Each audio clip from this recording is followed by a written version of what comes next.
নমস্কাৰ বিদ্যা কোচিং টিটাবুল সকলোকে স্বাগতম জনাইছো আমাৰ এনসিআৰটি সিৰিজ চলি আছে তাৰে আজি এটা গুৰুত্বপূৰ্ণ চেপ্টাৰ ক্লাস 10 ৰ ৰাইজ of Gandhi and the freedom movement of India class 10 ৰ ষ্টুডেন্টৰ কাৰণে ভেৰি ইম্পৰ্টেন্ট লগতে সকলো চাকৰি পৰীক্ষা দিয়া ল'ৰা-ছোৱালীৰ কাৰণে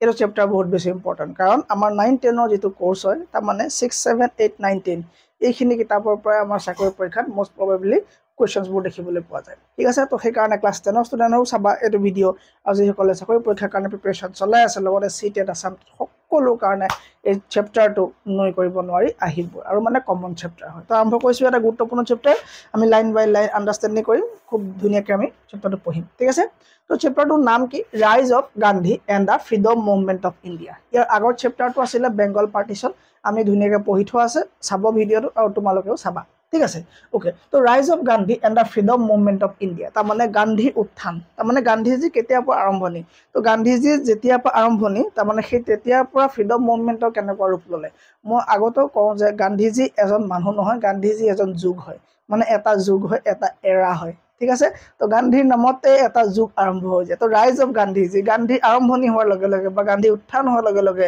গান্ধী সোমাই অহাৰ লগে লগে কি হৈছিলে আৰু তেওঁৰ লগতে ফ্ৰীডম মুভমেন্টে কি গতি লৈছিলে সেইখিনি কথা আমি ইয়াৰ আগৰখিনি চাবলৈ আজি নাযাম বেলেগে দিনা বেকগ্ৰাউণ্ড খিনি চাম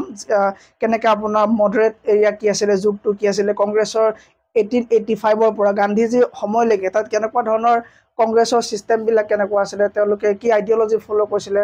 তেওঁলোকৰ সিস্টেম কেনেকুৱা আছিল গুটেখিনি কথা আমি কি হয় আমি আগতে চাইছো যদিও আকৌ এবাৰ চাম ঠিক আছে সেইখিনি আমি এৰিছো তো গান্ধীৰ পৰা আমি আজি আৰম্ভ কৰিব লাগে ৰাইজ of Gandhi and the freedom movement of India তো গান্ধীজি কোন আছিল সে আমি আৰু অলপ পাছতে পাম ঠিক আছে তো অকমান চাই লও কি আছে গান্ধীজি ৰাইজ কেতিয়া হয় বা কি কথা হয় The advent of Mohandas Karamchand Gandhi, popularly known as Mahatma Gandhi, was a landmark in the history of the freedom movement in India. After the world war started in 1914, তো গান্ধীজি কেতিয়া আহিছিল ভাৰতলৈ সা গান্ধীজি আহিছিল 19 মানে 1919 গান্ধীজি ভাৰতলৈ আহিছিল মানে ওকে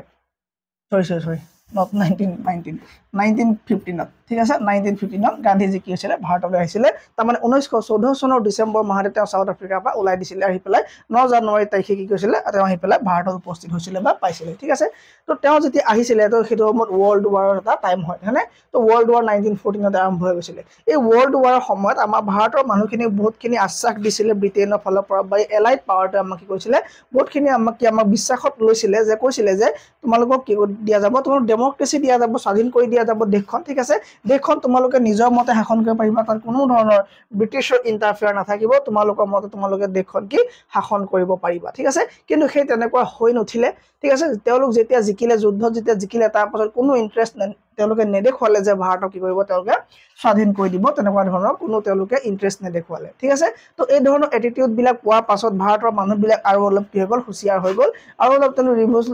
ৰিভলিউশনাৰী হৈ গল তেওঁলোক ঠিক আছে তো সেই সময়ত তোমাৰ এটা ৰাছিয়ান ৰিভলিউশন হোৱা দেখা গৈছিল হয়নে কিছাৰ ৰাছিয়ান ৰিভলিউশন ওকে তো ৰাছিয়ান ৰিভলিউশন কি হয় মই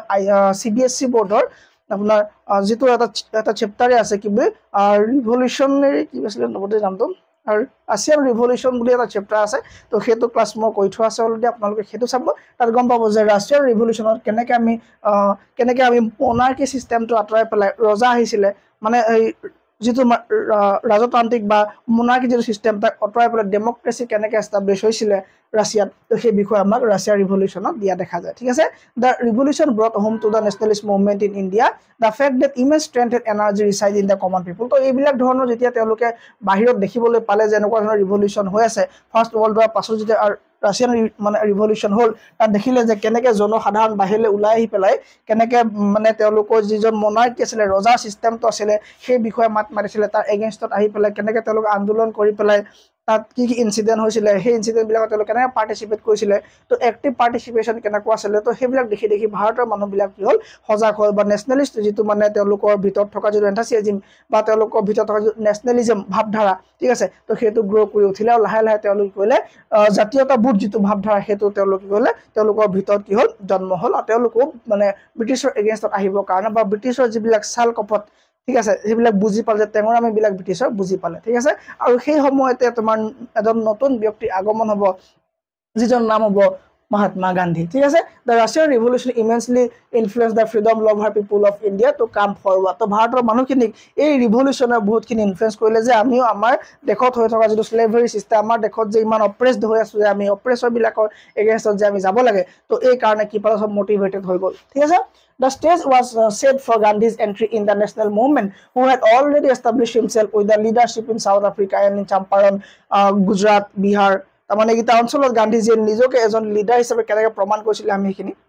চামগে। He not only energized the national movement by resurrecting the ideology of the truthfulness and non-violence, but also compelled the British to leave the country. তেওঁ অকল এইটোৱে নহয় যে আগতে নথকা ভাৱধাৰা বা আগতে নথকা যিখিনি মানুহৰ মাজত ফিলিংছ, তো সেইখিনি গান্ধীজীয়ে জন্ম দিয়াৰ লগতে তেওঁ ব্ৰিটিছকো বাধ্য কৰিছিলে যে ভাৰত এৰি যাবৰ কাৰণে। তো গান্ধীজী এটা যুগ হয়, মই কৈছোৱে। ঠিক আছে, বিফৰ হি টুক leadership in Indian national movement, তেওঁ ভাৰতৰ স্বাধীনতা আন্দোলনত পাৰ্টিচিপেট কৰাৰ আগতে গান্ধীয়ে কৈছিলে, তো সাউথ আফ্ৰিকাত আছিলে, আমি সকলোৱে জানো, হয়নে? তো Gandhi began the struggle of Indian against racism in south Africa in 1893। তো গান্ধীজীৰ জন্ম কেতিয়া হৈছিলে? গান্ধীজীৰ জন্ম 2 অক্টোবৰ 1869 গান্ধীজী কি হৈছিলে? জন্ম হৈছিলে। ঠিক আছে, গান্ধীজীৰ জন্ম 1869 2 অক্টোবৰ 2 অক্টোবৰ 1869 কি হৈছিলে? গান্ধীজীৰ জন্ম হৈছিলে। তো গান্ধীজী 1888 ইংলেণ্ডত ল পঢ়িবলৈ গৈছিলে। ঠিক আছে, তেওঁ বেৰিষ্টাৰ কৰিবৰ কাৰণে ল পঢ়িবৰ কাৰণে তেওঁ 1888 গৈছিলে। আমি এই 2025 চনত এদিনৰ কাৰণে ইংলেণ্ড যোৱাৰ কথা ভাবিবই নোৱাৰো। যোৱাটো ছেকেণ্ডাৰী মেটাৰ, যোৱাৰ কথা ভাবিব নোৱাৰো। আৰু সেই যুগত থাকি সেই 1888 ইংলেণ্ডত গৈ ল পঢ়ি অহা গান্ধীজীৰ দেশতে আমি গান্ধীজীক বেয়া বুলি কওঁ, নাথুৰাম গডছেক আমি জিন্দাবাদ দিওঁ, হয়নে? তো সেইটো কিমান দুখ লগা বিষয়। ঠিক আছে, তো ইমানে যে অদৰকাৰী মানুহ হোৱা হ'লে পইচাৰ পাতিৰে তোমাৰ জাতিৰ পিতা বুলি কৈ তুমি আজি পঢ়িবলৈ নাপালাহেঁতেন, তুমি নাথুৰাম গডছেক পঢ়িবলৈ পালাহেঁতেন। ঠিক আছে, তো বেলেগৰ ভিউ দেখি পেলাই, তুমি বেলেগে কৰা দেখি পেলাই তুমি সেইটো নকৰিবা। গান্ধীজীৰ বিষয়ে ষ্টাডি কৰিব লাগে, ভালদৰে তুমি ষ্টাডি কৰিবা। ঠিক আছে, আৰু গম পোৱা নাই আজিকালি কি হয়, ল'ৰা ছোৱালীবিলাক কৰে, বহুতে দেখে যে নাথুৰাম গডছে থেংক ইউ দিছে সেইদিনা 2 অক্টোবৰৰ দিনা, তো বাকীবিলাকেও লগাই দিছে। তো কি এবাৰ তুমি ষ্টাডি কৰিব মানে চেষ্টা কৰিলানে? এবাৰ জানিব বিচাৰিলানে গান্ধীজীৰ জীৱন কি, বা তেওঁ কেতিয়াও অট'বায়'গ্ৰাফি পঢ়িছানে তুমি? নাই পঢ়া, হয়নে? তো এইবোৰ নপঢ়াকৈ তুমি লোকৰ ফেক্টত কিয় দিয়া? ঠিক আছে, তো ভাৰতৰ নিচিনা দেশত যীশুখ্ৰীষ্ট,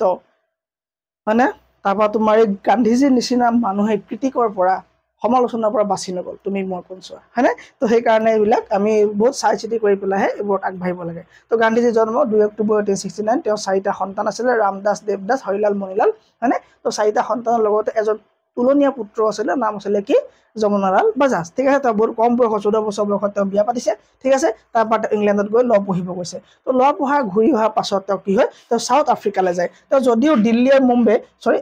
ৰাজকোট আৰু মুম্বাইত যদিও তেওঁ লয়াৰৰ কাম কৰিছিল, তেওঁ কিন্তু আমাৰ ভাৰতত বহুত বেছি ছাকচেছফুল লয়াৰ হ'ব নোৱাৰিলে। তুমি এটা কথা গম পোৱা নাই যে গান্ধীয়ে সৰুৰ পৰা চুৰিয়া গামোচা, তাৰমানে চুৰিয়া আৰু তোমাৰ কাপোৰখন লৈ যে থাকে, তুমি যে দেখি আছা ফটোবিলাকত যে এই ধৰণৰ যে থাকে গান্ধী, কি সৰুৰ পৰা এনেকৈ নাথাকে। গান্ধী সম্ভ্ৰান্ত পৰিয়ালত জন্মগ্ৰহণ কৰা, তেওঁ বহুত আদ্যৱন্ত পৰিয়াল, বহুত ধনী মানুহ, বহুত এৰিষ্টক্ৰেচি ফেমিলি আছে, নহ'লে 1888 গৈ ইংলেণ্ডত গৈ বেৰিষ্টাৰ কৰাটো সম্ভৱ ভাবা তুমি। তো গান্ধীজীয়ে এইবিলাক বহুত পাছত কৰিছে। তেওঁ প্ৰথমে কোট বুটত থাকে, জোতা পিন্ধে, তেওঁ এইম আছিলে অকল পইচা ঘটা, কাৰণ তেওঁ ল পঢ়ি আহিছে, তেওঁ পইচা ঘটিবলৈ তেওঁ বহুত ইচ্ছা। তেওঁ কি হয়, অকল টকাৰ ধান্দাত আছিলে সেইটো সময়ত। তেওঁ তাৰপৰা কি হ'ল, লাহেকৈ সাউথ আফ্ৰিকালৈ গ'ল। সাউথ আফ্ৰিকাত এজন মানুহৰ কেছ আহিলে, দাদা আব্দুল্লাহ বুলি এজন মানুহৰ কেছ ওলাইছিলে। এই দাদা আব্দুল্লাহ কেছ খেলিবৰ কাৰণে তেওঁ কি হ'ল, তেওঁ সাউথ আফ্ৰিকালৈ গ'ল। তেওঁ সাউথ আফ্ৰিকাত গৈ পেলাই তেওঁ সাউথ আফ্ৰিকাত ছেটেলো হৈ গৈছিলে। ঠিক আছে, তেওঁ সাউথ আফ্ৰিকাত কি কৰিলে, কেছ খেলি তেওঁলোক মানে বহুত অভিজ্ঞ হৈ গ'ল। তাত তেওঁ কি হ'ল, বহুত অভিজ্ঞ হৈ গ'ল। আৰু তেওঁ তাত দেখিলে যে ভাৰতৰ মানুহবিলাক যে আমাৰ ইয়াত যে আছে, ভাৰতৰ মানুহ যিবিলাক সাউথ আফ্ৰিকাত আছে, সেই মানুহবিলাকক তাত কিয় বহুত অত্যাচাৰ কৰে। তেওঁলোক অত্যাচাৰ কৰে মানে তেওঁলোকৰ আইডেণ্টিটি, এখন তোমাৰ ৰেজিষ্ট্ৰেশ্যন এটা ছিষ্টেম আছে, সেইখিনি মোৰ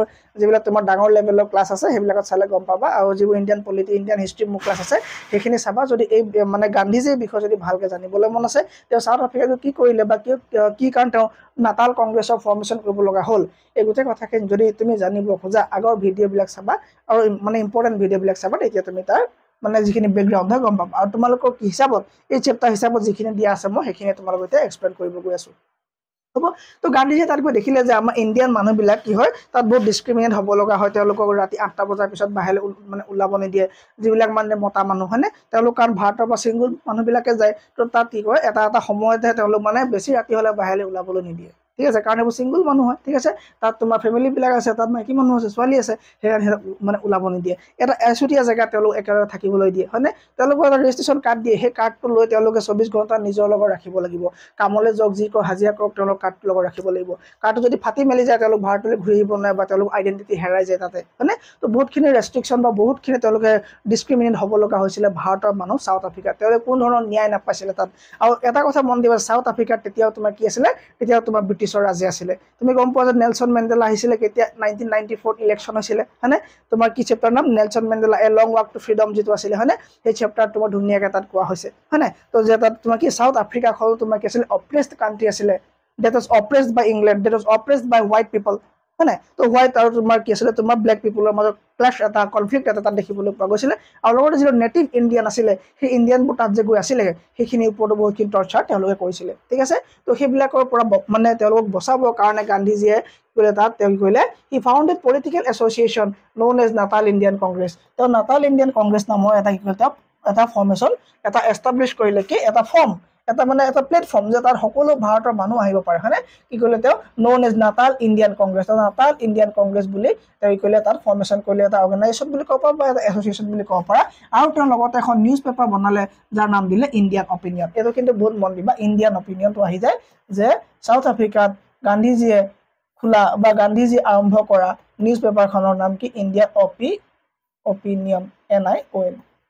ইণ্ডিয়ান অপিনিয়ন। ঠিক আছে, আৰু এটা এছ'চিয়েশ্যন নামটো কি ক'লো মই? তোমাৰ Natal Congress, Natal Indian Congress. তাত যাতে সেই ডেপ্ৰাইভ যিখিনি ইণ্ডিয়ান আছে, যিখিনি তোমাৰ মানে বহিষ্কাৰ হৈ গৈছে তাত থকা ন্যায়ৰ পৰা, সেইখিনি মানুহ আহি যাতে তাত ডাইৰেক্টলি সংযোগ কৰিব পাৰে, গান্ধীজীয়ে লগ পাব পাৰে। তো গান্ধীজী এইম ষ্টিল কি আছে? পইচা ঘটা, যাতে সেই মানুহখিনি আহিব মোৰ ওচৰলৈ, মই তেওঁলোকক কেছ ফাইট কৰিম, আৰু কেছ ফাইট কৰি তেওঁলোকৰ পৰা মই কি মানে পইচা ঘটিম। ঠিক আছে, তো গান্ধীজীৰ বিষয়ে মই এতিয়া ক'ব নাযাওঁ, তো এইখিনি আমাৰ নাই। তুমি মোৰ যিখিনি মানে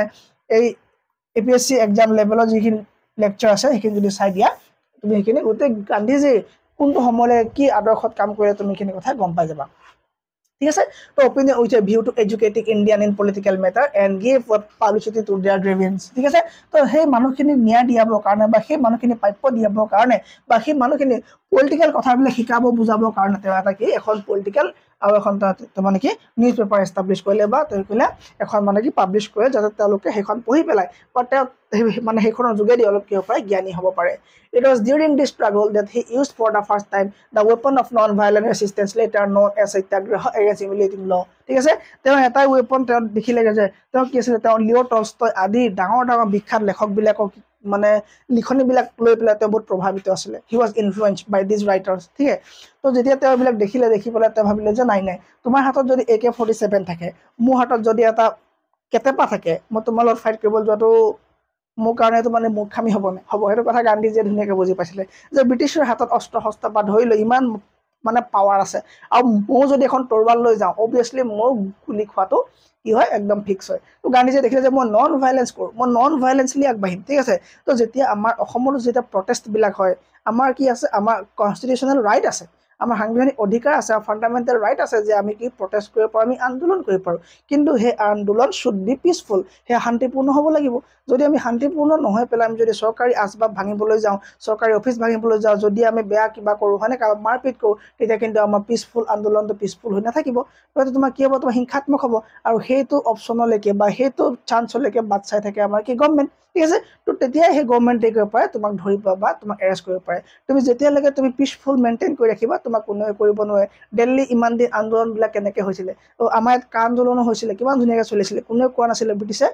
মানে চৰকাৰে বন্ধ কৰিব পৰা নাছিলে। কিন্তু যেতিয়া মানুহবিলাক হিংসাত্মক ভাইলেণ্ট ৰূপ ল'লে, ঠিক আছে, তো ভাইলেণ্ট যিদিনাৰ পৰা এডপ্ট কৰিলে তেওঁলোকে, আৰু গভৰ্ণমেণ্ট আহি গ'ল তেওঁলোকক ছাপ্ৰেছ কৰিবৰ কাৰণে। ঠিক আছে, তো গান্ধীজীয়ে দেখিলে যে মই যদি নন ভাইলেঞ্চ এডপ্ট কৰি লওঁ, মই যদি নন ভাইলেঞ্চ এটা ৱে অফ মানে কি মোৰ মানে প্ৰটেষ্ট কৰা যিটো মানে ৱে হ'ব, সেইটো নন ভাইলেঞ্চ যদি মই লৈ লওঁ, তেতিয়া মোক তেওঁলোকে ছাপ্ৰেছ কৰিবলৈ পটককৈ নোৱাৰিব। যদি নন ভাইলেঞ্চ ফ'ল' কৰি পেলাই সত্যাগ্ৰহ, সত্য মানে ট্ৰুথ, আৰু আগ্ৰাহ মানে কি? তোমাৰ ইয়াৰ পাছত ক'ব অলপ পাছতে যে আগ্ৰাহ মানে কি? মানে হোল্ডিং ফাষ্ট, মই মোক লাগিলে মোক অনশন কৰিম, মই নোখোৱাকৈ থাকিম, তো নোখোৱাকৈ থাকিম, মই প্ৰতিবাদ কৰিম, অনশন কৰিম, মই ট্ৰুথত বিশ্বাস ৰাখিম। ঠিক আছে, মই সদায় সত্যত থাকিম। ঠিক আছে, মই কেতিয়াও তেওঁলোকে দিয়া উচতনি মই কেতিয়াও ভুল নাযাওঁ, মই তেওঁলোকৰ হাত নুঠাওঁ বা মই লাঠি নলওঁ। ঠিক আছে, কিন্তু মই কি ট্ৰুথত থাকি পেলাই মই আন্দোলন কৰিম। তো এই আন্দোলন তেওঁ সত্যাগ্ৰহতে প্ৰথমে আৰম্ভ কৰিছিলে, মনত ৰাখিবা। তো গান্ধীজীৰ জীৱনৰ first satyagraha was started in South Africa and in India. গান্ধীজীৰ satyagraha first in where Champaran Satyagraha in Bihar. Okay, so Champaran was the first Satyagraha of Gandhiji in India. আৰু সাউথ আফ্ৰিকাত তেওঁৰ জীৱনৰ প্ৰথম সত্যাগ্ৰহ আৰম্ভ হৈছিলে তো তেওঁ দুটা তেওঁ কৈছে তোমাৰ সাউথ আফ্ৰিকাতে আৰম্ভ মানে জীৱনৰ বুলি ক'লে সাউথ আফ্ৰিকা যদি ইণ্ডিয়াৰ ফাৰ্ষ্ট সত্যাগ্ৰহ হ'ব তোমাৰ কি চম্পাৰণ সত্যাগ্ৰহ হ'ব বিহাৰত হ'ব ঠিক আছে তো এইবিলাক কাৰণে কি আছিল তোমাৰ গান্ধীজি কি হ'ব বহুত কি আছিল ফেমাছ হৈ আছিল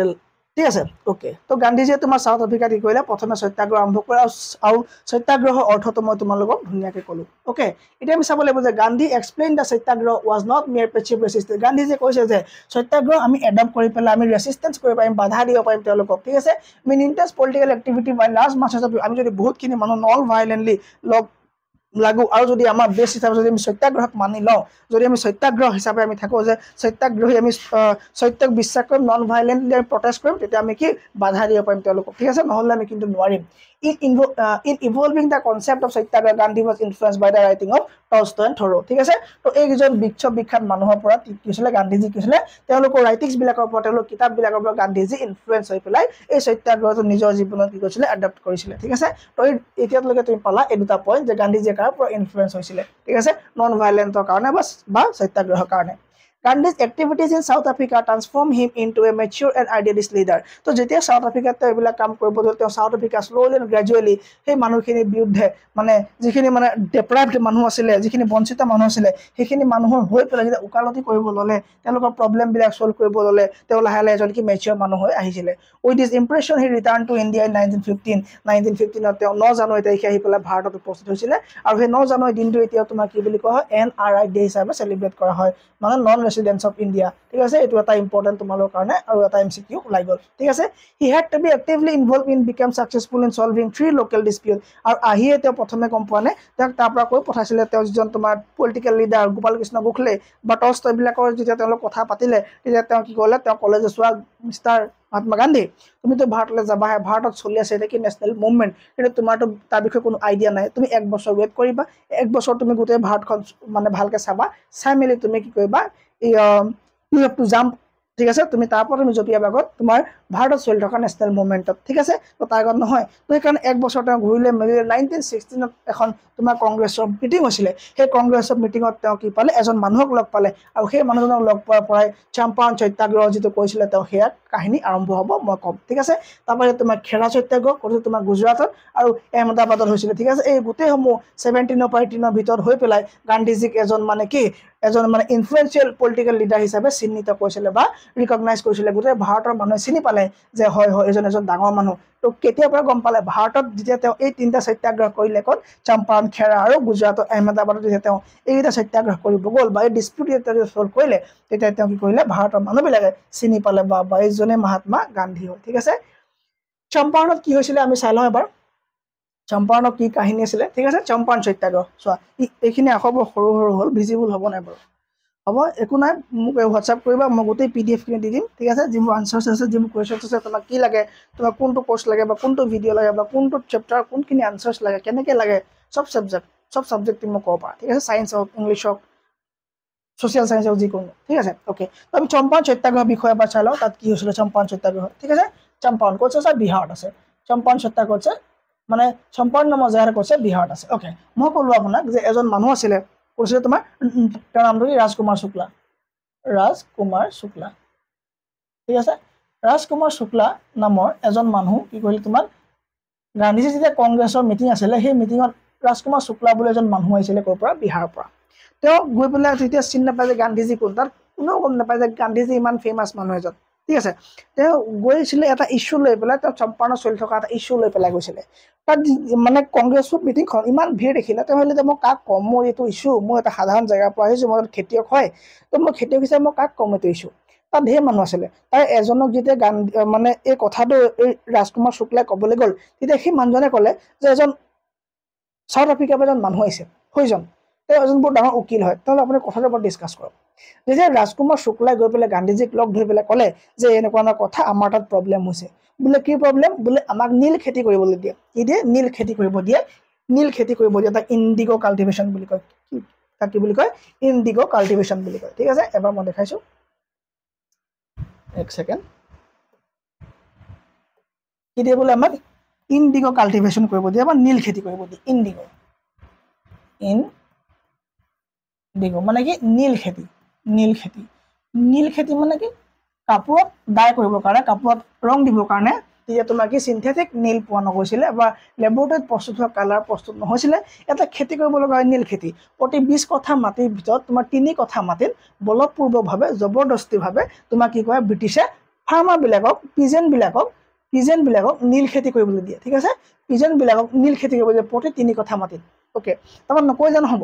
এই নীল খেতি আকৌ এই নীলসমূহ যিবোৰ প্ৰডাকশ্যন হ'ব এই প্ৰডাকশ্যনবিলাক বেলেগক বিকিব নোৱাৰিব অকল ব্ৰিটিছকে বিকিব লাগিব আৰু তাহাঁতে বহুত কম টকা দিব এইবিলাক লৈ যাব তাতকৈ এটা গুৰুত্বপূৰ্ণ কথা এই 3 কঠা মাটিত যে খেতি কৰিলে ইয়াৰ 5 বছৰত এই 3 কঠা মাটি কিন্তু ফাৰ্টাইল নহ'ব তাৰমানে ফাৰ্টিলিটি লছ হৈ যাব নিউট্ৰিয়েণ্টছবিলাক ইয়াৰ পৰা লছ হৈ যাব তাৰ নেক্সট ইয়াৰ আকৌ বেলেগ 3 কঠা এইটো খেতি কৰিলে তাৰ ফল পোৱা যাব তাৰ আকৌ তোমাৰ এই বেলেগ খেতিও কৰিব নোৱাৰিব মানে একদম ফাৰ্টিলিটি লছ হৈ যাব তো তেনেকৈ 4-5 বছৰৰ ভিতৰত গোটেই তেওঁলোকৰ মাটিখিনি বেৰেণ্ড হৈ যায় মানে কি হৈ যায় বেৰেণ্ড মানে কি তোমাৰ অনুৰ্বৰ হৈ যায় সাৰ নাইকিয়া হৈ যায় আৰু সেইকাৰণে তেওঁলোকৰ বহুত বেছি প্ৰব্লেম হয় তেওঁলোকৰ ফচল উৎপাদন নহয় মানে প্ৰডাকশ্যন নহয় ঠিক আছে তো এইবোৰ যেতিয়া লছ হ'ল তেতিয়া তেওঁলোকৰ ভীষণ মানে লছ হ'ল আৰু ইফালে বলপূৰ্বকভাৱে ফ'ৰ্চলি দে হেভ টু গ্ৰ' নীল মানে ইণ্ডিগো তেওঁলোকে খেতি কৰিব লাগিবই লগতে তেওঁলোক কি হয় বাকী খেতি কৰিবৰ কাৰণে সেইবিলাক মাটি সাৰটো কমি যায় তেওঁলোকৰ ফচলো নহয় বা মানে খাবৰ কাৰণে যিবিলাক খেতি সেইবিলাকো নহয় তো আল্টিমেটলি এটা তোমাৰ কি হয় ফ'ৰ্চফুলি তেওঁলোকক কি কৰা হয় এই নীল খেতি কৰিবলৈ বাধ্য কৰোৱা হয় তো গান্ধীজীক এইখিনি কথা ক'লে যে আমাক এইটো প্ৰব্লেমৰ পৰা সলিউশ্যন লাগে ঠিক আছে তো গান্ধীজীয়ে ক'লে যে মইতো এতিয়া বহুত বিজি আছোঁ মই আমুক মাহত আমুকলৈ যাম মই তোমালোকৰ তালৈ যাব নোৱাৰোঁ মই এদিন যাম ঠিক আছে তো এদিন যাম বুলি কৈ পেলাই তেওঁ এদিন গ'ল ঠিক আছে সেইখিনি কাহিনী তাৰ আগতো ধেৰ থাকি গ'ল সেইখিনি মই নকওঁ যে তোমালোকে যেতিয়া ক্লাছ 12 পাবা তাত গৈ এটা চেপ্টাৰ আছে ইণ্ডিগো বুলি ইংলিছত সেই চেপ্টাৰত ধুনীয়াকৈ ইয়াৰ বিষয়ে লিখা আছে সেইখিনি তাত পঢ়িবা নহ'লে যদি আৰু চাবলৈ মন আছে মোক ক্লাছ চাবা তোমালোকৰ যিটো কিউৰিয়চিটি আছে এবাউট গান্ধীজী সেইটো কমপ্লিট হৈ যাব ঠিক আছে ওকে তো চম্পাৰণৰ বিষয়ে আমি চাইছিলোঁ ঠিক আছে তো কি ক'লা তো কি হ'ল কথাটো হৈ গ'ল ওকে তো Gandhiji activity in south Africa transform এইটো হৈ গ'ল ঠিক আছে তো ক'ত যাব এতিয়া খেৰা তো গ'লো মই চম্পাৰণ ওকে তো চম্পাৰণত গৈ পেলাই গান্ধীজীয়ে কৰিলে গোটেই প্ৰব্লেমটো সলিউশ্যন কৰি দিলে হয়নে আমি এইটো শ্লাইড উলিয়াই লৈছিলোঁ পঢ়িবৰ কাৰণে কথা পাতি পাতি থাকি গ'ল হয়নে ওকে ওকে তো কি হ'ল ইন চম্পাৰণ ডিষ্ট্ৰিক্ট বিহাৰ ইণ্ডিগো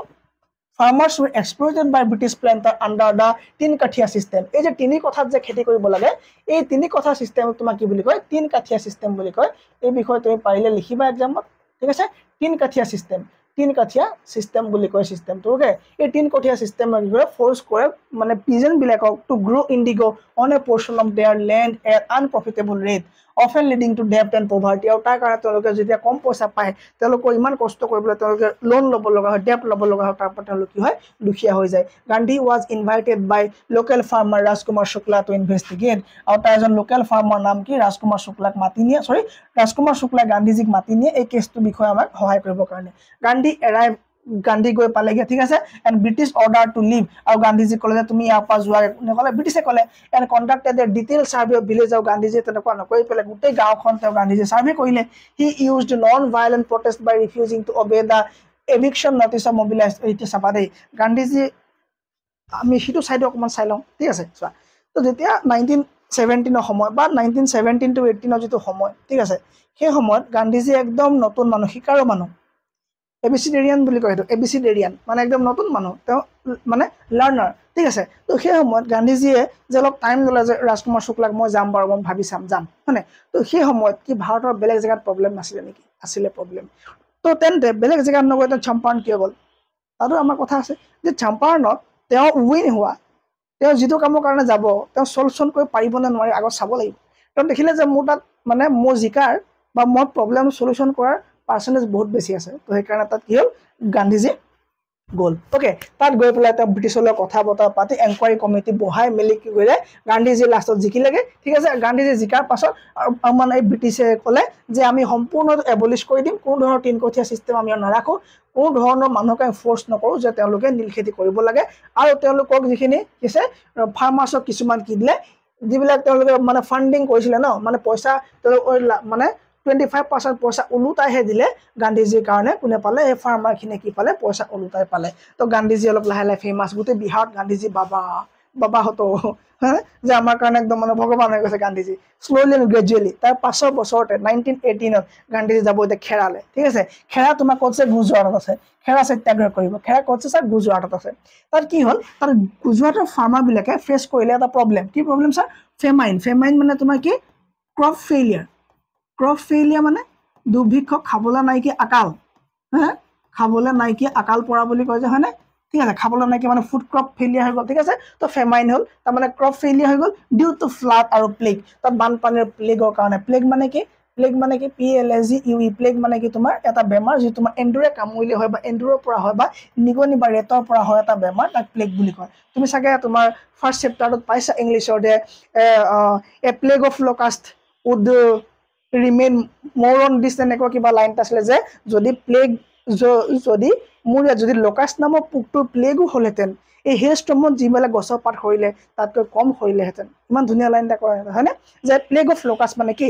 এটা প্লেগে তাত আকৌ বেলেগ বুজাইছে তাত প্লেগে এটা মহামাৰী বুজাইছে এপিডেমিক বুজাইছে যেনেকৈ আমাৰ COVID-19 এটা কি ফেইলি যোৱা বেমাৰ গোটেইখন তোমাৰ কিয় স্প্ৰেড হৈ যায় তেনেকৈ তোমাৰ প্লেগটো নিগনিয়ে কামুৰিলে হয় এইটো ফ্লেড মানে একদম স্প্ৰেড হৈ যায় ভাইৰাছ মানে কি তোমাৰ ইয়াৰ যিটো মানে বীজাণু হয় তাৰ পৰা গোটেই বেমাৰী হৈ যায় চব মানুহবিলাক তো আমাৰ যে ফাৰ্ষ্ট চেপ্টাৰ ইংলিছত কৈছিলে এ প্লেগ অফ লকাষ্ট মানে লকাষ্ট নামৰ পোকটো যদি এনেকৈ স্প্ৰেড হৈ গ'লহেঁতেন প্লেগ হৈ গ'লহেঁতেন তথাপিও কিন্তু মোক যিবিলাক প্লান্ট আছিলে মোৰ যিবিলাক তোমাৰ মাকৈ গছ আছিলে গোমধানৰ গছ আছিলে তাত আৰু কিন্তু তাতকৈ অলপ পাত ৰৈ গ'লহেঁতেন হিল ষ্টৰ্মত কিন্তু মোৰ এটাও পাত নৰলে চব ফল ডাউন হৈ গ'ল মানে কি ধুনীয়া লাইন এটা কৈছে আমাক তো তেনেকৈ তোমাৰ কিয় প্লেগ মানে কি তোমাৰ এটা হ'ল বেমাৰ আৰু প্লেগ আৰু ফ্লাডৰ কাৰণে কি হ'ল সেই জেগাডোখৰত তোমাৰ ফেমাইন হ'বলৈ ধৰিলে ইয়াত ব্ৰিটিছ ডিমাণ্ডেড ফুল লেণ্ড ৰেভিনিউ কিন্তু তাৰ উপৰিও মানে ব্ৰিটিছে আগতে কৈছে যে আমি কি কৰিম আমি তোমালোকক দিয়া যিবিলাক মাটি হয় তাৰ ওপৰত আমি কিন্তু টেক্স ল'ম বা ৰেভিনিউ ল'ম টেক্স ল'ম যদি তোমাৰ ফেইলিয়াৰ হৈ গ'ল টেক্স কেনেকৈ দিব হয়নে টেক্স দিব নোৱাৰে the government head waived taxes for the poor but enforced collection harshly leading to seizures of property and livestock ঠিক আছে তাত থকা জীৱ জন্তু প্ৰপাৰ্টিবিলাক লৈ গ'ল ব্ৰিটিছে যে যিবিলাকে টেক্স দিব নোৱাৰিলে তেতিয়া তোমাৰ কি হ'ল গান্ধী গৈ তাত পালেগৈ Gandhi with Vallabhbhai Patel Indulal Yagnik organise a non tax campaign যে টেক্স নোহোৱা এটা কেম্পেইন তেওঁলোকে আৰম্ভ কৰিলে villagers pledge non payment and non violent resistance hiding assets and courting arrest Gandhi emphasise voluntary participation and moral pressure on authority তাও ঠিক আছে তোমাৰ গান্ধীজী তাত গৈ পেলাই কৰিলে তোমাৰ এই ৰেভিনিউ যিটো কথা আছিলে এই ৰেভিনিউ কথাটো কৰিলে তেওঁলোক মানে হেল্প কৰিলে গাঁৱৰ মানুহবিলাক হেল্প কৰিলে যে তোমালোকে তেওঁলোকে কি টেক্স দিব নালাগে বা পাৰ্চিয়েল যিটো তোমাৰ টেক্সত কি আছে তেওঁলোকে ছাছপেনশ্যন লগোৱাত গান্ধীজীয়ে বহুত বেছি হেল্প কৰিলেগৈ ঠিক আছে অ'কে এতিয়া আহিলে খেৰা সত্যাগ্ৰহ আমি কি হয় চাই লওঁ তো খেৰাত কি হ'ব তোমাৰ টেক্সটাইল মিল আছিলে হয়নে তো টেক্সটাইল মিল শুনিছা নাম এই মিল ৱৰ্কাৰ আছে তোমাৰ একে জেগাৰ নাম কি তোমাৰ গুজৰাট ঠিক আছে মানে কি হয় তোমাৰ টেক্সটাইল তোমাক কৰিছিলে খেৰা নহয় আহমেদাবাদ ঠিক আছে আহমেদাবাদ তো গুজৰাট আহমেদাবাদত কি হ'ল তাত তোমাৰ মিলৰ কাম চলে খুব মিল আছে আৰু মিল এছ'চিয়েশ্যনৰ মালিক আছিলে আম্বালাল চাৰাভাই ঠিক আছে মই এইখিনি কথা তোমালোক নকওঁ তোমাৰ দৰকাৰ নাই কি হ'ল এই টেক্সটাইল মিলত কি কৰে কাম কৰিবলৈ বহুত জেগাৰ পৰা মানুহ যায় গুজৰাটৰ পৰা মানুহ যায় ঠিক আছে তো যেতিয়া তোমাৰ এই যে মই কৈছোঁ যে প্লেগ হৈছিলে যে প্লেগ যে হৈছিলে এই প্লেগত তোমাৰ কি হ'ল যেতিয়া তোমাৰ গোটেই প্লেগ যেতিয়া ফেইলি গ'ল তেতিয়া তোমাৰ স্প্ৰেড হৈ গ'ল গোটেই গাঁৱৰ মানুহবিলাক ফেক্টৰীৰ পৰা এৰি পেলাই ঘৰলৈ গুচি গ'ল কাম বন্ধ হৈ গ'ল মিলত যেতিয়া তোমাৰ এই প্লেগ ভাল হৈ গ'ল তেতিয়া কোনো মানুহ ঘূৰি নহা দেখি পেলাই মিলৰ মালিকে ক'লে যে আমি দৰমহাৰ লগতে 50% তোমালোকে দিম বোনাছ দিম বুলি ঠিক আছে বাট মিল অ'নাৰ অফাৰ অনলি 20% যেতিয়া ক'লে যে 50% তোমালোক কি চেলাৰী মানে ৱেজ মানে তোমালোকৰ যিটো হাজিৰা হয় এই ৱেজৰ লগতে তোমাক 50% কি দিম বোলে বোনাছ দিম ঠিক আছে কিন্তু তেওঁলোকে বোনাছটো সিমান নিদিলে তো নিদিয়াৰ কাৰণে তাত তোমাৰ কি হৈ গ'ল তাত আন্দোলন হৈ গ'ল আৰু ক'লে যে তাত থকা মিলৰ ৱৰ্কাৰবিলাকে যে গান্ধীজীক আমি মাতিব লাগে তো যেতিয়া গান্ধীজী গ'ল তাত গান্ধীজীয়ে ফাষ্টিং কৰিলে ঠিক আছে কৰাৰ পাছত গান্ধীজীয়ে চলিউশ্যন কৰিলে আৰু চলিউশ্যন কৰি পেলাই গান্ধীজীয়ে 50% ঠাইত 35% কি দিলে তোমাৰ বোনাছ দিয়াবলৈ সক্ষম হ'ল কাক সেই মিল ৱৰ্কাৰখিনিক ঠিক আছে তো তাৰ পাছত গান্ধীজীক ভাবিলে সেইখিনি মানুহে যে বাকী 15% গান্ধীজীয়ে খাই দিলে তো তেনেকুৱা ব্লেক হিষ্ট্ৰী মানে আছে সেইখিনি আমি এতিয়া কথা নাপাতো পাছত পাতিম ঠিক আছে তো গান্ধীজী এই তিনিটা সত্যাগ্ৰহ কৰি পেলাই 17 আৰু 18 ভিতৰত বিহাৰ আৰু গুজৰাটত এইখিনি কৰি পেলাই গান্ধীজী বহুত বেছি কি হ'ল ফেমাছ হ'ব ধৰিলে তেতিয়াৰ পৰা মানুহে গান্ধীজী কি হ'ল তোমাৰ চিনি পোৱা হ'বলৈ ধৰিলে ঠিক আছে তো তিনিটা সত্যাগ্ৰহৰ কথা মই তোমালোক কি ক'লোঁ ধুনীয়াকৈ এক্সপ্লেইন কৰি দিলোঁ ঠিক আছে অ'কে তিনিটা সত্যাগ্ৰহৰ কথা মই তোমালোক ক'লোঁ এক্সপ্লেইন কৰি দিলোঁ When the First World War broke out in 1914, The Indian rendered valuable service to the British. The Congress gave ample demonstration of loyalty. ঠিক আছে তোমাৰ যেতিয়া যুদ্ধ শেষ হৈ গ'ল তাৰপিছত তোমাৰ ব্ৰিটিছৰ ওচৰত সাৰ্ভিস দিব ধৰিলে আমাৰ ভাৰতৰ মানুহবিলাকে Congress gave ample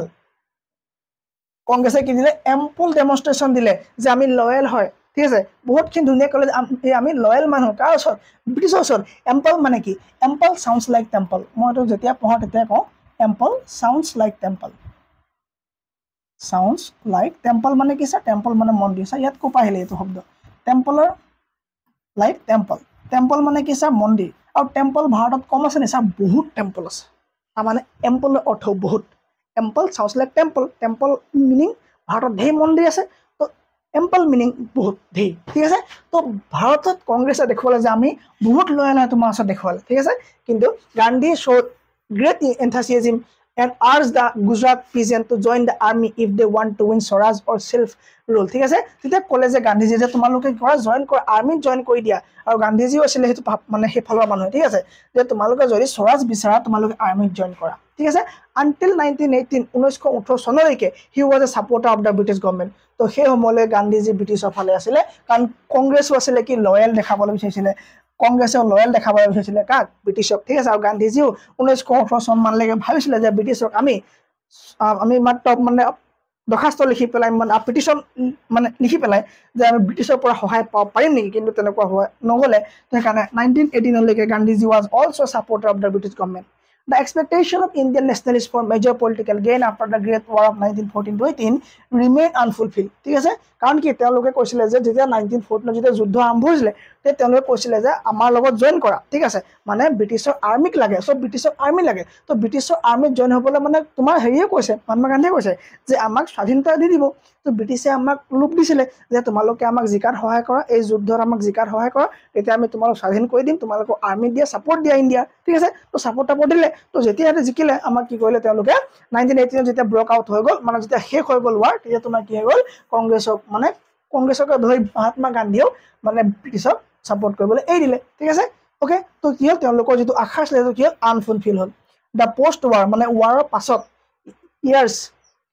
were marked by severe economic hardship তো পাছত তোমাৰ কি হ'ল ভাৰতত বহুত ইকনমিক প্ৰবলেম চলিব ধৰিলে কাৰণ কি ইকনমিক মানে গোটেই সাইডটো ডাউন কৰিলে যুদ্ধত তোমাৰ কি হ'ল ভাৰতৰ সোলজাৰৰ পৰা ধৰি লৈ আৰ্মিৰ পৰা ধৰি লৈ ভাৰতৰ ইকনমি মানে টকা পইচা সকলো ৰ মেটেৰিয়েল খানা ফেক্টৰীত হোৱা যিবিলাক কাপোৰ কানি সব লৈ গ'ল তেওঁলোক আৰ্মিক দিবৰ কাৰণে কাৰণ যুদ্ধ চলি আছে হয়নে তো সেইবোৰ দিবৰ কাৰণে লৈ গ'ল আমাৰ একদম কি হ'ল তোমাৰ আনএমপ্লয়মেণ্ট তোমাৰ ইকনমিক হাৰ্ডশ্বিপ বহুত হৈ গ'ল তো Indian industries face লছেছ and closure তো ইণ্ডিয়াৰ যিবিলাক ইণ্ডাষ্ট্ৰিজ সেইবিলাক লছত আহি গ'ল মানে কিছুমানে বন্ধ কৰি দিলে দ্য ৱৰ্কাৰ্ছ ফেচড আনএমপ্লয়মেণ্ট কাম নাইকিয়া হৈ গ'ল মানুহবিলাক কামলেছ হৈ গ'ল হয়নে কামলেছ হৈ গ'ল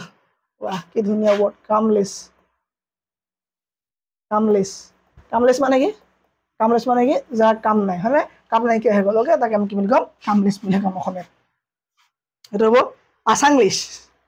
ইংলিছ নহয় আছাংলিছ আছাংলিছ ঠিক আছে তো আছাংলিছত আমি কি ক'লো যে এইটো কি হ'ব কামলেছ হৈ গ'ল গোটেইখিনি মানুহ ওকে হাই প্ৰাইচ হৈ গ'ল বস্তুবিলাক বহুত দাম বাঢ়ি গ'ল কাৰণ বস্তু নাইকিয়া হৈ গ'ল ঠিক আছে ডিমাণ্ড বাঢ়ি গ'ল পভাৰ্টি বাঢ়ি গ'ল the peasantry was groaning and the deepening poverty and high taxation তোমাৰ দুখীয়াটো বাঢ়ি গৈ থাকিলে দুখীয়া মানে হৈ গৈছিলে মানে টকা পইচা নাইকিয়া হৈ গৈছিলে এণ্ড টেক্সেশ্যন কি কৰিলে টেক্স বঢ়াই গৈ থাকিলে ব্ৰিটিছে and the urban educated Indian face increasing unemployment আৰু যিবিলাক পঢ়া শুনা মানুহ আছিলে তোমাৰ চহৰৰ সেইবিলাকৰ তোমাৰ কি হ'ল একদম আনএমপ্লয়মেণ্ট তেওঁলোকৰ কাম নাইকিয়া হৈ গ'ল almost all section of Indian society with adversely affected সকলো বৰ্গৰ মানুহবিলাক সকলো ছেকশ্যন হওক ধনী হওক দুখীয়া হওক হিন্দু হওক মুছলিম হওক যিকোনো ছেকশ্যনৰ মানুহবিলাকে তোমাৰ কি হ'ল এটা ছেভিয়াৰ কণ্ডিশ্যনৰ মানে এটা আনএক্সপেক্টেড কণ্ডিশ্যনৰ আনএক্সপেক্টেড এটা সমস্যা তেওঁলোক কি হ'ল জৰ্জৰিত হৈ গ'ল বা এফেক্ট হৈ গ'ল even of the year 1919 also' disillusioned Gandhi and from a cooperator of the British he turn to a non cooperator ঠিক আছে আৰু লাহে লাহে তোমাৰ গান্ধীজি কি হ'ল ব্ৰিটিছৰ এগেইনষ্টত আহিবলৈ ধৰিলে ঠিক আছে তো এতিয়া সেইবিলাক যে কণ্ডিশ্যন হ'ল যে মানে ইমান যে ব্ৰিটিছৰ হাৰ্ডশ্বিপ হৈ গ'ল মানে ব্ৰিটিছে ৱাৰ যে আমাৰ বস্তুবিলাক ইমান যে ইস্তেমাল কৰিলে আমাক ইমান ইউজ কৰিলে ঠিক আছে তো আমাৰ ইকনমিক চাইডৰ পৰা টকা পইচা সা সম্পত্তি আমাৰ মানুহ চলজাৰ চব ইউজ কৰিলে তাৰপাছত যে ইমান ইকনমিক চিটুৱেশ্যনটো যে আমাৰ ইমান ডাউন হৈ গ'ল তো সেইকাৰণে ভাৰতৰ মানুহবিলাক ক'লে মানে প্ৰটেষ্ট কৰিবলৈ আৰম্ভ কৰিলে গান্ধী এগেইনষ্টত লাহে লাহে তেওঁলোকে ক'লে they started protest against Gandhiji sorry not Gandhiji they started against protest against British ঠিক আছে চাবা এতিয়া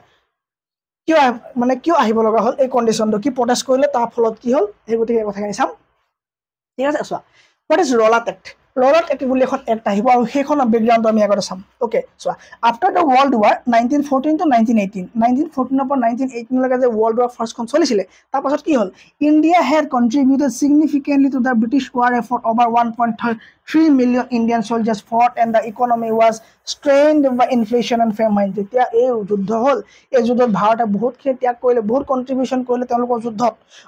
over 1.3 মিলিয়ন সোলজাৰকে ধৰি পেলাই ফাইট কৰালে ইকনমি ডাউন হৈ গ'ল টকা পইচা লৈ গ'ল ফেক্টৰীত উৎপাদন হোৱা খোৱা বস্তু ফুড ক্ৰপছ পৰা ধৰিলে কাপোৰ কানি সব লৈ গ'ল ব্ৰিটিছে একদম ইয়াত দাম বাঢ়ি গ'ল বস্তু তোমাৰ কি হ'ল দাম বাঢ়ি গ'ল আৰু তোমাৰ দুৰ্ভিক্ষ তোমাৰ কি হ'ল ফেমাইন হৈ গ'ল ফুড ক্ৰপ ফেইলিয়াৰ হৈ গ'ল খানা নাইকিয়া হৈ গ'ল আৰু তাৰ ৰিটাৰ্ণ কি হ'ল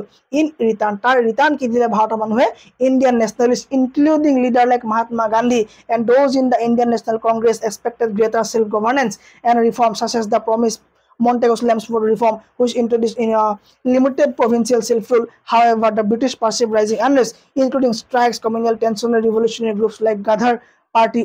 as threats. তাৰপৰা কি হ'ল তোমাৰ তো এইবিলাকৰ এগেইনষ্টত তোমাৰ ব্ৰিটিছৰ এগেইনষ্টত তেওঁলোকে ক'লে যে তই যে আমাক ইমান দিন ঠগিলি তাৰ এগেইনষ্টত তেওঁলোকে মাত মাতিব ল'লে তো যেতিয়া মাত মাতি দেখিলে যে ব্ৰিটিছে দেখিলে যে আমাৰ এগেইনষ্টত যদি সিহঁতি আহি যায় সমাজ যদি একলগ হৈ যায় আমাৰ কাৰণটো বহুত ডাঙৰ কথা হ'ব তো বহুত ডাঙৰ কথা হ'ব তো সিহঁতক আমি অলপ ছাপ্ৰেছ কৰিব লাগে আকৌ এনেকুৱা এখন এক্ট বনোৱা ভাইজান তেওঁলোকে কৈছে আৰু কৈছে ছাৰ ছিডনী ৰল এক্ট ছাৰ বুলি কৈ সিহঁতি কিন্তু আমি নকওঁ ঠিক আছে ছিডনী ৰল এক্ট ক'লে যে এটা কমিটি বনোৱা 1917 তেওঁলোকে এটা কমিটি ফৰ্ম কৰিলে আৰু ক'লে যে এখন এনেকুৱা এক্ট বনোৱা যাৰ কাৰণে আমি সেই এক্টখন এপ্লাই কৰি পেলাই যিকোনো ভাৰতীয় মানুহক যদি তেওঁ ব্ৰিটিছৰ এগেইনষ্টত যায় বা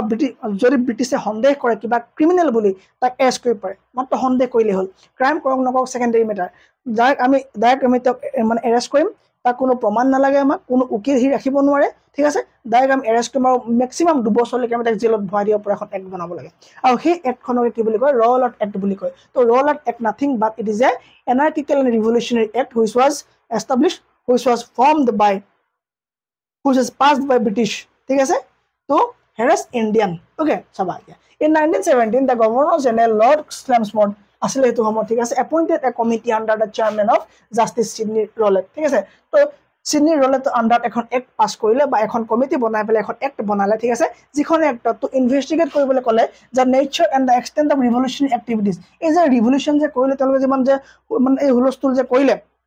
কমিউনেল ৰাইট যে কৰিলে তো সেইখিনি এগেইনষ্ট আমি একশ্যন ল'ব লাগে আৰু তেওঁলোকৰ কেছবিলাক আমি ইনভেষ্টিগেশ্যন কৰিব লাগে and to suggest legislation if necessary to deal with them effectively on the basis of its report আৰু মানে যেতিয়া সেই ৰিপৰ্টটো দিলে তো গভৰ্ণমেণ্টে এখন এক্ট পাছ কৰি দিলে নাম দিলে ৰলাট act in 1919 The act authorized the government to imprison আৰু সেই এক্টখনে চৰকাৰে কয় যে তোমালোকে জেলত দিব পাৰা এনি পাৰ্চন যাকে দেখে উইদাউট নোহোৱাকে ট্ৰায়েল কোৰ্টলৈ যাব নোৱাৰিব নো তোমাৰ মানে কিবা ল তোমাৰ কি হ'ব কোনো ধৰণৰ তেওঁৰ লত এফেক্টেড হ'ব নালাগে বা কনভিকশ্যন তুমি যিকোনো কেছতে ফচাব পাৰা সেই কেছটোৰ কাৰণে বা সেই মানুহজন কোনো ধৰণৰ জামিন নাপায় বা কোনো ধৰণৰ উকিল ৰাখিব নোৱাৰিব তেওঁ কাৰণ জানিব নোৱাৰিব এইবোৰ নোহোৱাকৈ কি কৰিব পাৰে তুমি যাতে এজন মানুহক এৰেষ্ট কৰিব পাৰা তুমি গম পোৱা না ভাৰতত কিন্তু এতিয়া সেইটো কাম কৰিব নোৱাৰে তোমাক এতিয়া মোক বা তোমাক কোনো পুলিচে এৰেষ্ট কৰিব নোৱাৰে মানে উইদাউট এনি কাৰণ আমাক যদি এৰেষ্ট কৰিব লগা হয় আমাক ৱাৰেণ্ট দেখাব লাগিব কি দেখাব লাগিব ৱাৰেণ্ট দেখাব লাগিব ৱাৰেণ্ট দেখাৰ পাছতে 24 ঘণ্টাৰ ভিতৰত আমাক মেজিষ্ট্ৰেটৰ ওচৰত হাজিৰ কৰিব লাগিব হয়নে তাৰপাছত সেই মেজিষ্ট্ৰেটে ক'ব যে আমাক কি কৰিব লাগে আমাক জামিন দিব বেইল দিব নে জেইল হ'ব নে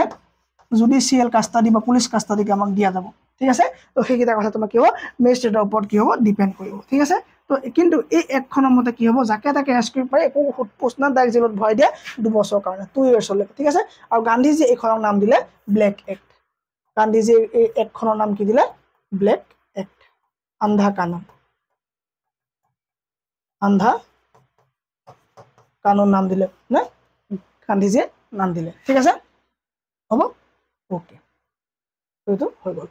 এতিয়া আহিব তোমাৰ satyagraha or non violence movement সত্যাগ্ৰহৰ নন ভাইলেন্স মুভমেণ্ট ঠিক আছে নন ভাইলেন্স মুভমেণ্ট গম পাবা নন ভাইলেন্স মানে গম পাবা যে NC নহ'ব নন ভাইলেন্স মুভমেণ্ট তাৰমানে কি মানে কোনো ভাইলেন্ট নকৰোঁ আমি নন ভাইলেন্ট আমি কি কৰিম আন্দোলন কৰিম ঠিক আছে in protest against the Rowlatt act এই ৰলাট এক্টখন বেন কৰিবৰ কাৰণে চব মানুহ ওলাই আহিলে Gandhi started the satyagraha order non violence same বস্তু হয় না যে আমি কি আমি সত্যৰ ওপৰত থাকিম আৰু আমি কোনো ধৰণৰ ভাইলেন্ট নকৰোঁ আমি কাকো মাৰপিট নকৰোঁ ঠিক আছে আমি সাইলেন্টলি পিচফুলি প্ৰটেষ্ট কৰিম ঠিক আছে তেওঁলোকে মুভমেণ্ট আৰম্ভ কৰি দিলে 1919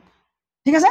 সত্যাগ্ৰহ according to Gandhi was a religious movement ঠিক আছে তেওঁলোক ক'লে যে আমি কি এটা religious movement আৰম্ভ কৰিম a process of purification and penance the movement was launched on April 6 1919 April 6 or 1919 a movement was started April 6 মনত ৰাখিবা April 6 1919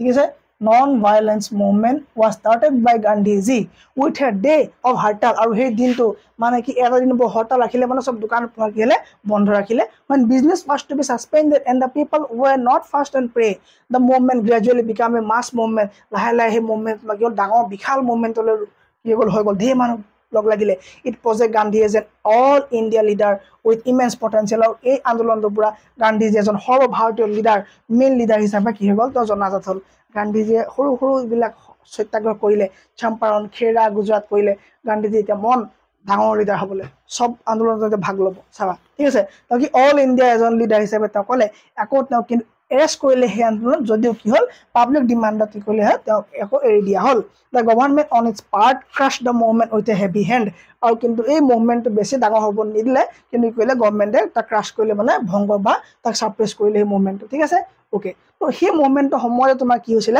তোমাৰ দুজন মানুহকো এৰেষ্ট হৈছিল ডক্টৰ Saifuddin Kichlew and তোমাৰ এজন ডক্টৰ কি আছিল সত্যপাল ঠিক আছে ওকে তো the Jallianwala Bagh massacre not massacre it is pronounced as massacre or that means large number of people killing okay তো যেটা বহুত মানুহ যেটা একেলগে হত্যা কৰা পাব্লিক এটা কি বুলি কোৱা massacre বুলি কোৱা হয় ঠিক আছে ওকে তো এপ্ৰিল 13 or 1919 কি হল তোমাৰ জালিয়ানৱালা বাগ নামৰ ঠাই অমৃতসৰ ধেৰ মানুহ লগ লাগিলে তো পিসফুল গ্যাদাৰিং হল বহুত কি মানুহ লগ লাগিলে তাতে সেই দুজন মানুহ এৰেষ্ট কৰিছিলে যি প্ৰটেষ্ট কৰিব গৈছিলে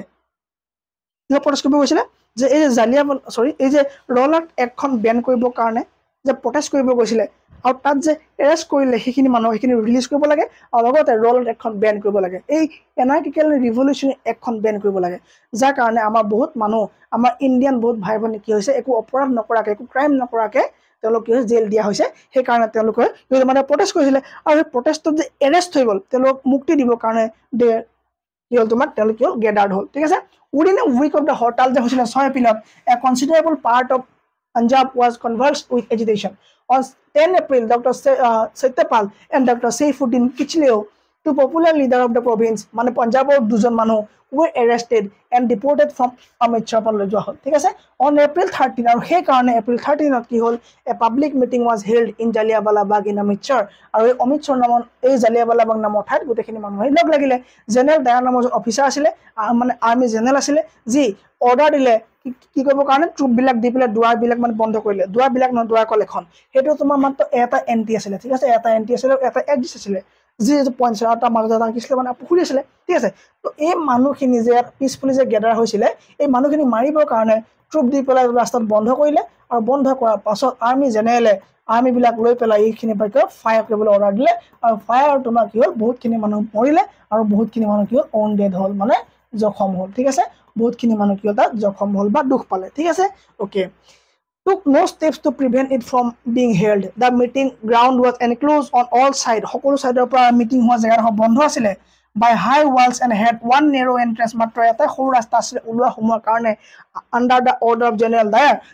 Dyer যদি অৰ্ডাৰ দিলে ব্ৰিটিছ ট্ৰুপ মাৰ্চিলেছলি কোনো দয়া নোহোৱাকৈ ফায়াৰ অন দ্য আনআৰ্মড জাহাজত একো বন্দুক বাউট একো নাছিলে আনআৰ্মড একো হাতিয়াৰ নথকা মানুহবিলাকৰ যদি ফায়াৰ কৰিলে এণ্ড ডিফেন্সলেছ পিপল একো তাহাঁতৰ হাতত একো মানে কি আছিলে একো ডিফেণ্ড কৰিবলৈ একো নাছিলে সেইবিলাকৰ যদি ফায়াৰ কৰিলে হাণ্ড্ৰেডছ অফ লাইফছ ৱেৰ লষ্ট শ মানুহ কিয় মৰিলে এণ্ড মেনি মোৰ ৱেৰ অন ডেড আৰু বহুত হাজাৰ মানুহ কিয় দুখ পালে martial law was proclaimed in Punjab it was marked by আৰু কি হ'ল তাত মাৰ্চিয়েল ল লগাই দিয়া হ'ল আৰু ইট ৱাজ প্ৰক্লেইমড কি ক'লে it was marked by indiscriminate arrest confiscating of property লৈ লোৱা হ'ল এইবিলাক ঠিক আছে the government appointed a committee of গভৰ্ণমেণ্টে ক'লে যে আমি এখন কমিটি মানে বনাই দিম তাত কিমান মানুহ মৰিলে কি হ'ল কি কথা আৰু সেই কমিটিটো ছাৰ্ভে কৰি পেলাই ক'লে অফিচিয়েল এটা ৰিপৰ্ট দিলে যে আমাৰ ইয়াত বেছি মানুহ নাই মৰা বোলে ঠিক আছে চাবা দেই ক'ত গ'ল তাত কমিটিখন বনাই ক'ব যে under Lord Hunter to prove the Punjab disturbance ঠিক আছে এইটো মনত ৰাখিবা যে কোনখন কমিটি বা সেই কমিটিখনৰ হেড কোন আছিলে গম পোৱানে সেইটো মনত ৰাখিবা হাণ্টাৰ লৰ্ড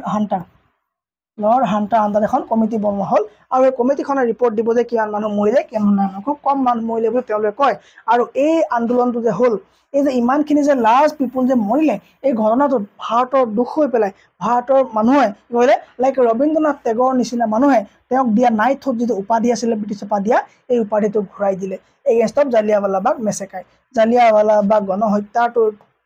বেয়া পাই পেলাই ৰবীন্দ্ৰনাথ টেগৰে